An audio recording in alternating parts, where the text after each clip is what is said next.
చాలును దేవా స్వస్థత పొందెదను, నేను స్వస్థత పొందెదను. దావీదు కుమార యేసయ్యా నన్ను కరుణించయ్యా, ఒక మాటైనా చాలును దేవా స్వస్థత పొందెదను, నేను స్వస్థత పొందెదను.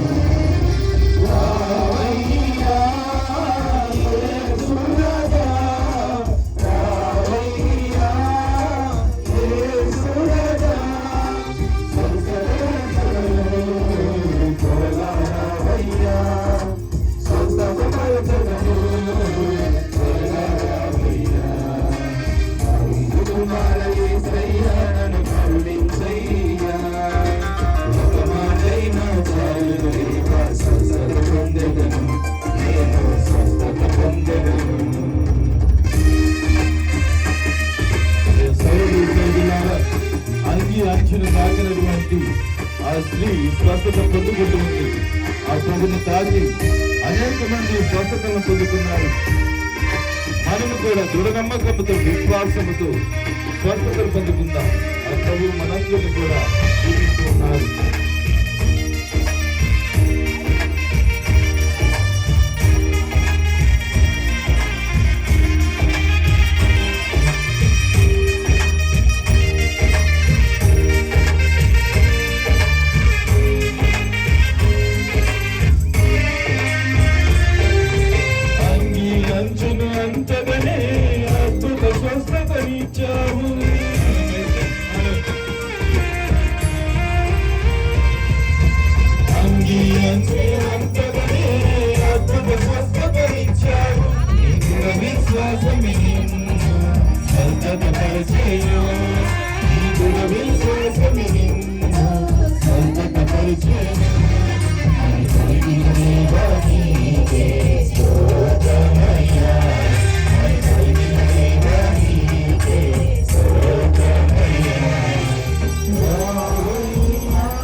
మరణించినటువంటి వారి సంగీతము లేపేటండి దేవుడు.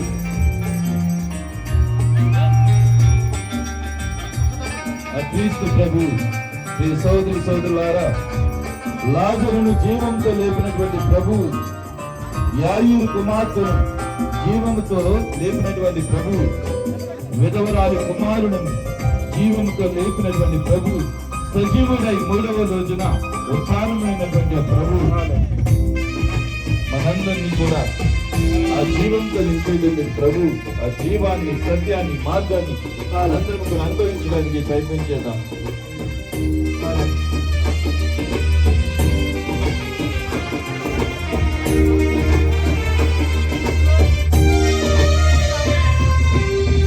మరణించిన లాజరును జీవముతో లేపావు,